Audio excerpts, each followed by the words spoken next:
আসসালামু আলাইকুম। আজকে আমি ভিডিওতে আলোচনা করব দেশি মুরগির জ্বর, ঠান্ডা, ঝিমা, এগুলো সমস্যার সমাধান নিয়ে। প্রথমে আমি আপনাদের বলবো ডক্সিভেট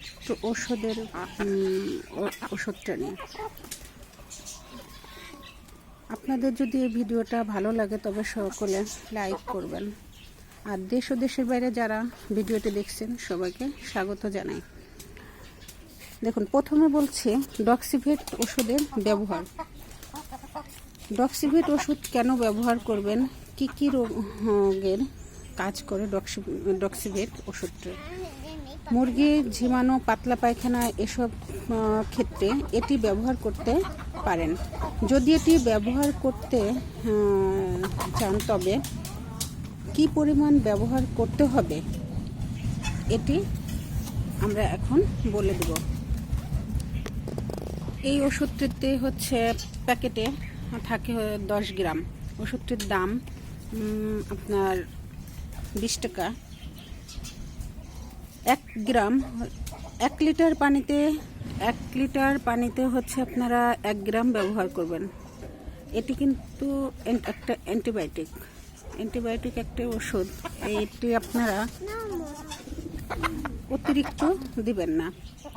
এটি মুরগির ঠান্ডা লাগা, ঝিমানো, পায়খানা এসব ক্ষেত্রে হচ্ছে ব্যবহার করলে ভালো হয়।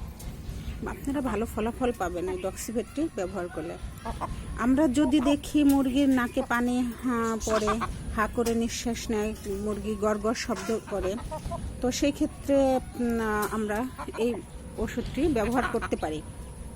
আর যারা অল্প মুরগি পালন করেন, শখের বিষয়ে অল্প মুরগি পালন করেন, তো সেক্ষেত্রে আমি যেটি করি, আমি প্রথমে যে কোনো মুরগিকে যদি দেখি যে চুনা পায়খানা করছে, ঝিমাচ্ছে, তো তখন মুরগিকে আগে আমি বাচ্চাদের যে নাপাস সিরাপটা এক্সপা, দেখুন এটা হচ্ছে আগে খাওয়াই। এর সাথে হচ্ছে আরেকটা ওষুধ খাওয়ায়, সেটা হচ্ছে রেনামাইসিন। দেখুন ওষুধটা, দেখুন রেনামাইসিন, এটা দেখুন।